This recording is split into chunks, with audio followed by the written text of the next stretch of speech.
کے مرد و زن کے حوصلے بھی بلند ہو جائیں اور جذبے بھی جوان ہو جائیں، جس کے نعرہ تکبیر سے معاشرے میں پنپتی بے حیائی، عریانی اور فحاشی کا دامن تار تار ہو جائے اور معاشرے کے اندر عفت و پاک دامنی اور حیا کا کلچر فروغ پائے۔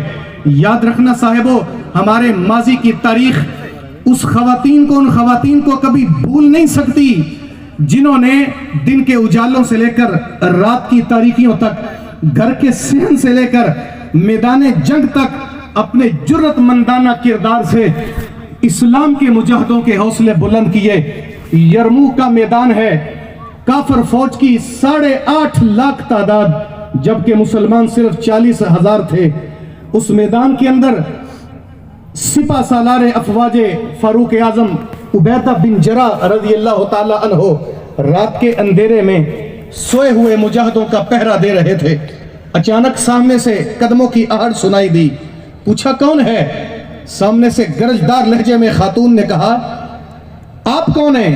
کہا میں امیر لشکر عبیدہ بن جراح ہوں۔ تو حضرت عبیدہ بن جراح کی آواز سنتے خاتون نے آگے بڑھنے کے لیے کہا، حیران کن نظروں سے دیکھا کہ عبیدہ بن جراح کی اپنی اہلیہ سامنے کھڑی ہیں۔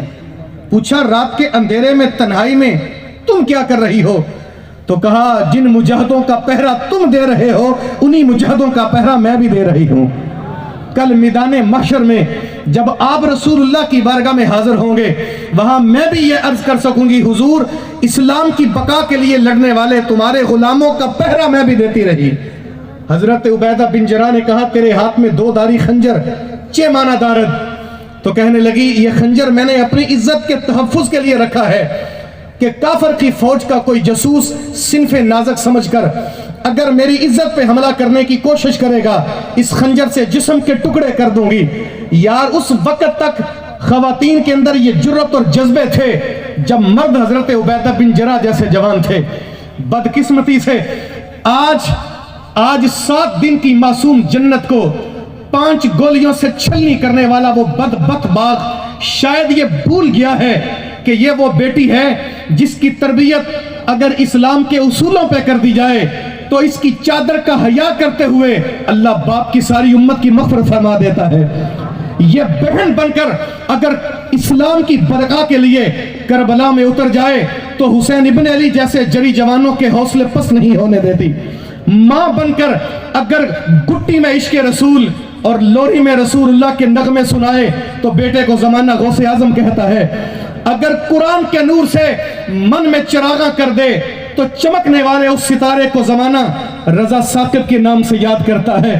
اور یار خاتون عورت ہی وہ ہستی ہے جس کے وجود سے 1,24,000 کم و بیش پیغمبروں نے جنم لیا اور نسل انسانی کے لیے رشت و ہدایت کا پیغام لے کر آئے۔ عورت ہی کائنات کا وہ جز ہے کہ جو تخلیق کو مکمل کرتی ہے۔ کتنی خوبصورت اقبال نے بات کہی، وجود زن سے ہی تصویر کائنات کا رنگ، وجود زن سے ہے تصویر کائنات کا رنگ، اسی کے ساز سے زندگی کا ہے سوز دروں۔ یار عورت کا وجود ہی کائنات کو مکمل کرتا ہے۔ وہ کیا کسی شخص نے بڑی خوبصورت بات کہی کہ مرد کے لباس سے عورت کی نفاست کا پتہ چلتا ہے اور عورت کے لباس سے مرد کی غیرت کا پتہ چلتا ہے۔ اللہ اکبر۔